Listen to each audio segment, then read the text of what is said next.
get started. And I should note that given the diversity of the audience, I'm not going to be giving common lectures that I deliver on motivations for agent-based models or system dynamics models. That the opportunity cost, given the audience and the fact that most of you are fairly well aware of many of the challenges that are afforded the very valuable toolbox of traditional techniques, some of the limitations that they offer in studying causally tangled and thorny problems such as what we call systems problems, such as the emergence of antibiotic resistance, cases of multifactorial and causally complex conditions such as obesity, the challenges that confront dealing with policy choice scenarios with diverse stakeholders, such as we see for tobacco as well as for obesity.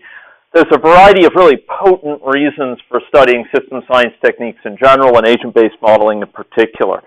And I had sort of noted some aspects of the textured challenges to which system science approaches are particularly recommended, and have given some of them there. I would note that some of these are common to system science in general and some to agent-based modeling in particular.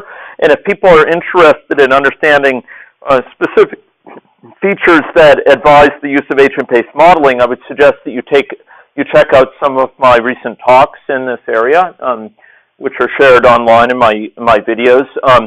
I would highlight, for example, the issue of anticipating behavioral responses to interventions, understanding, not presupposing and programming into our simulation an assumption about how people will behave, but rather situations where we wish to see that emerge, where we wish to investigate, for example, the impact of incentive changes or changes in the form of tax implications. We wish to see how agents are likely to change their behavior, or imposing certain regulatory regimes vis-a-vis tobacco companies or in the context of the food environment. For example, with sugar-sweetened beverages, how were people likely to behave?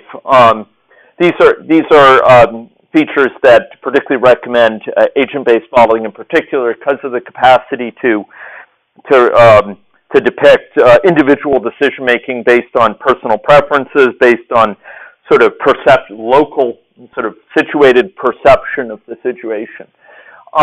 Particularly when we're dealing with multi-pathway type ecosystems where we have multiple conditions associated with obesity, for example, or we wish to represent multiple behavioral risk factors. Agent-based models offer admirable scalability for representing multiple comorbidities or interacting risk factors, and are particularly valuable when looking at interventions as well or dynamics that depend on the history of a person. For example, the impact of early life insults on later life outcomes for an individual.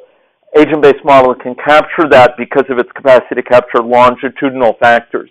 In contrast to the very, very valuable cross-sectional depictions which emerge from an aggregate system dynamics model.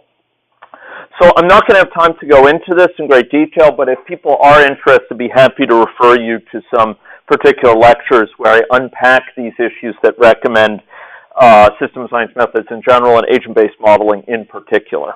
But I'm going to be going light on that here. I did distribute to you, in lieu of some discussions, in the materials on that Dropbox, on the Google Drive site and on that thumb drive. There's sort of a set of features of situations that recommend the use of agent-based modeling or system science, and you might find those helpful also if you're not already highly familiar with this area. Okay, so